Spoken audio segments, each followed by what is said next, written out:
Brilliant group of people বাংলাদেশকে একটা কঠিন সময়ে তারা দায়িত্ব নিয়েছিলেন এবং তারা আমি বলবো যে তারা ডিড অ্যান এক্সেপশনাল জব। দেশে শান্তি শৃঙ্খলা ফিরিয়ে এনেছেন,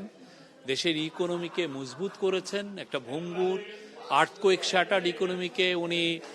মজবুত করেছেন, দেশের জন্য বলিষ্ঠ একটা ফরেন পলিসি দিয়েছেন, দেশের একটা সাংস্কৃতিক বিপ্লব ঘটিয়েছেন, দেশের মানুষের সমস্ত অধিকার ফিরিয়ে দেওয়া হয়েছে, দেশের গুম খুন এগুলোর পুরো বন্ধ হয়ে গেছে, যেগুলো নাটক করে রাতের বেলা এক্সট্রা জুডিশিয়াল মার্ডার হতো সেগুলো বন্ধ হয়ে গেছে, পুলিশ অনেক ক্ষেত্রেই রেস্ট্রেন আচরণ করেছে, পুলিশের বিরুদ্ধে যে ধরনের অভিযোগ ছিল আপনি দেখেছেন, পুলিশের কাছ থেকে ইভেন লেতাল উইপেনও নিয়ে নেওয়া হয়েছে, পুলিশ ইউএনের যে প্রোটোকল সেগুলো মেনে কাজ করছে।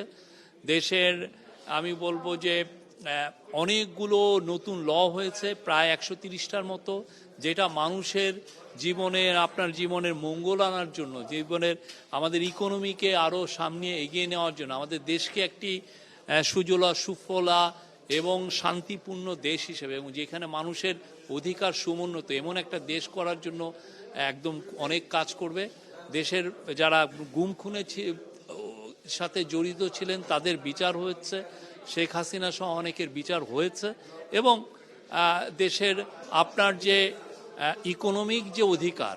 হ্যাঁ, আপনার যে ব্যাংকে টাকা রাখলে এই টাকাটা যে চুরি হবে না সেগুলো গ্যারান্টি দেওয়া হয়েছে।